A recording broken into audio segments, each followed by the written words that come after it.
बिस्मिल्लाहिर्रहमानिर्रहीम। अस्सलाम वालेकुम। कुछ नाम अपने अंदर में बड़ी सहर अंगेजी समेटे हुए होते हैं। माजी के हवाले से अगर तारीख से इनके मुतल्लिक रुजू किया जाए तो इस सहर अंगेजी में मजीद इजाफा हो जाता है।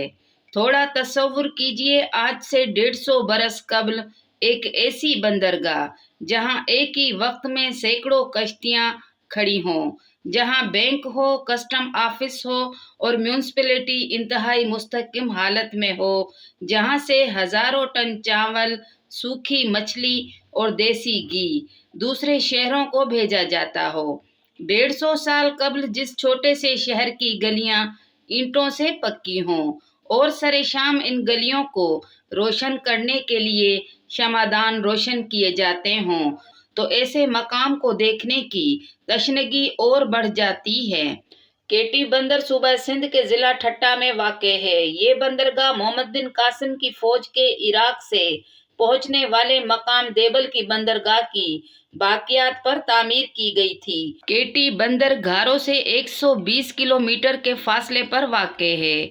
जब घारो के छोटे से शहर से निकलकर केटी बंदर की तरफ रवाना होते हैं, हरियाली ना जाने कहाँ खो जाती है। सूखे दरख्त, फसलों का नामो निशान तक नहीं। कहीं कहीं पान के पत्तों के फार्म तो कहीं फार्मी मुर्गियों के फार्म नजर आते हैं। रास्ते में छोटे छोटे से गांव थे जिनमें कुछ वीरान हो चुके हैं और कुछ वीरान होने की दहलीज पर हैं। तारीख के सफ़ात जिस इलाके की जरखेज ज़मीन और फसलों के जिक्र से भरे पड़े हैं, मौजूदा दिनों में इस इलाके के हालात बदकिस्मती से इन हवालों से बिल्कुल बरअक्स हैं। कुछ पीले पत्थर और सुर्ख ईंटों के निशानात बताते हैं कि यहाँ एक ज़माने में कब्रिस्तान थे। मीठे पानी की शदीद कमी और समंदर के आगे बढ़ने की वजह से मकामी जंगली हयात को ऐसा शदीद नुकसान हो रहा है जिसका अजाला शायद एक लंबे अरसे तक ना किया जा सके। मकामी जानवर और इन परिंदों की नस्लें जो हजारों बरस से इन जंगलों और आबी गाहों में जीती थीं, वो या तो ख़त्म हो चुकी हैं या ख़त्म होने वाली हैं।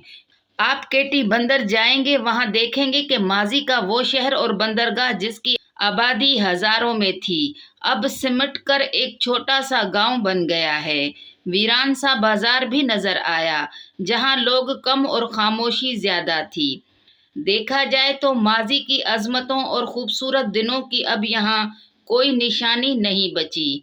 जिस तरह हर बंदरगाह को कुछ साल बाद सफाई की ज़रूरत होती है ताकि उसकी गहराई बरकरार रखी जा सके, इस तरह केटी बंदर को भी थी, लेकिन टेक्नोलॉजी की कमी की वजह से मिट्टी नहीं निकाली जा सकी, जिसकी वजह से पहला केटी बंदर नाकाबिले इस्तेमाल हो गया। इस तरह से फिर दूसरा केटी बंदर भी इस्तेमाल के काबिल ना रहा, तो तीसरा केटी बंदर बनाया गया। मौजूदा केटी बंदर जो अब तक सांसें ले रहा है, वो इस पुश्ते की वजह से है जो बेनज़ीर भुट्टो के पहले दौरे हुकूमत में बनवाया गया था, और कुछ बरसों के बाद जब ये पुश्ता समंदर की ताकतवर लहरों का मुकाबला नहीं कर सकेगा, तो तीसरा और शायद आखिरी केटी बंदर भी अपनी वजूद मुश्किल से ही बचा सकेगा। केटी बंदर कराची से 200 किलोमीटर दूर है, मगर माहौलियाती तब्दीली की वजह से दुनिया का यह 7वां बड़ा डेल्टा तेजी से ज़ेरे समंदर आ रहा है। केटी बंदर में माहौलियात की तहफ़्फ़ुज़ के लिए काम करने वाली आलमी सरकारी तंजीमों का कहना है कि समंदर रोजाना 80 एकड़ ज़रई ज़मीन अपने ज़ेरे असर कर रहा है और नकल मकानी बरसों से जारी है। यहाँ के मकामी लोगों का कहना है कि यहाँ 400 से जायद छोटी बड़ी कश्तियाँ हैं जिनसे हमारी रोजी रोटी चलती है। हमारे यहाँ खुश्की पर भी गांव हैं और अंदर समंदर में जजीरों पर भी रोजी कमाते और इन्हीं पैसों से खाते हैं। इसी तरह जिंदगी कट रही है। यहाँ के मकामियों का कहना है कि इन्हें पीने का पानी खरीदना पड़ता है क्योंकि नहरों में मीठा पानी नहीं आता। इसी लिए जमीन भी बर्बाद हो गई। अब यहाँ फसलें नहीं उगती। रोज यहाँ पानी के 10-15 टैंकर आते हैं। जिसके पास जितने पैसे होते हैं इसी हिसाब से पानी खरीद लेता है। ये सोचकर अकल दंग रह जाती है कि जिस जगह के मुतालिक मिस्टर हडसन, जिसने 1905 में सर्वे रिपोर्ट में कहा था कि 1848 से ये शहर दरामद व बरामद का मरकज रहा है, अनाज की मशहूर मंडी है। यहाँ से कराची, कच्छ, काठियावाड़ और गुजरात तक अनाज जाता है। 1948 में दरियाई भाव की तब्दीली की वजह से केटी बंदर की खुशहाली का सूरज गुरूब होने लगा और यूं इसके जवाल की कहानी की इब्तिदा हुई।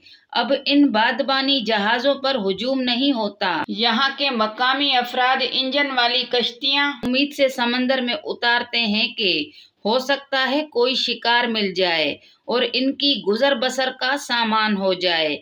यहाँ से कई खानदानों ने हिजरत कर ली है। सोचने की बात यह है कि खुशी से अपने घर का आंगन कौन छोड़ता है। ये वो इलाका है जो सारे सिंध में धान की फसल और इसके मुख्तलिफ इकसाम की वजह से मशहूर था। यहाँ तक कि फसल काटने के लिए मकामी लोग कम पड़ते तो दीगर इलाकों से लोग यहाँ आते। यहाँ माशी ज़राए मुसलसल ख़त्म हो रहे हैं। पीने का मीठा और साफ पानी तक मैसर नहीं है। कहावत है कि अगर पगडंडियां जमीनों से रूठ जाएं तो वहां मौसम नहीं आते। हमने केटी बंदर पर खाली गांव और वीरान घरों के आंगन देखे, तब यकीन हो गया कि यहाँ की जमीनों से वाकई पगडंडियां रूठ गई हैं और अब यहाँ खामोशी, बेबसी और वीरानी के एक ही मौसम ने डेरे डाल रखे हैं। जब से डैम बनना शुरू हुए, मीठे पानी को इन डैमों में कैद कर दिया गया, तो मीठे पानी की शदीद कमी की वजह से एग्रीकल्चर बर्बाद होकर रह गया।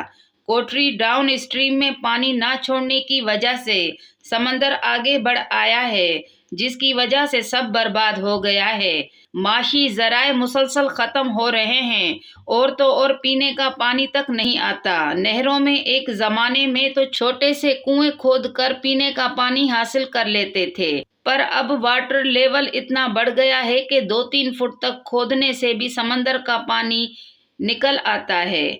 मुझे मालूम नहीं कि दरिया सिंध पर डैम की मौजज़ा तामीर से खुशहाली आएगी कि मेरे गांव में बिजली आई है वाली बात है, लेकिन ये मालूम है कि इस दरिया की जरी हिस्से जहाँ ये दरिया समंदर में जा मिलता है, अब वहाँ समंदर इसके किनारे से मिलने आता है।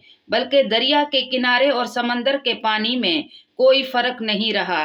दुनिया के बड़े बड़े दरियाओं में से सिंधु डेल्टा की ये तबाही वसी और खामोशी से हुई है। आज की वीडियो आपको पसंद आए तो लाइक करें, शेयर करें और सब्सक्राइब करें।